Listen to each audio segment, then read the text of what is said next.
لبای جان منم تیاد کردم 3 بار زنگ زدم نگرفتی آخه ها شوهرت پیشت بود فهمم پگاه میره چند روز 4 روز گو میخوری من آمد مایلی جان باز زنگ زد خیر تو زنی شوهر رو گل زدی شرم نمیکنی زن داری 4 فرزند داری گوش کن جوره این حیات شخصی من بیا کاردار نشم چه کار نداشته باشم تو دوستی من میخوام اصلاح شوی گوش کن بیا مناسبت ما ویران نکن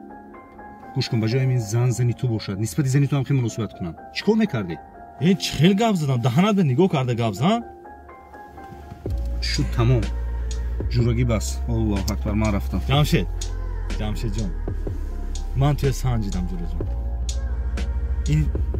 تنها یک شوخی بود میدونی من فهمیدم که تو در واقع دوستی من هستی اکنون من میدونم که به راهی بد روم دوستی دارم که منو از این راه میگرداند تشکر به تو دوستم همه شیله نیرنگ بودن بله الله رحمت به تو دوستم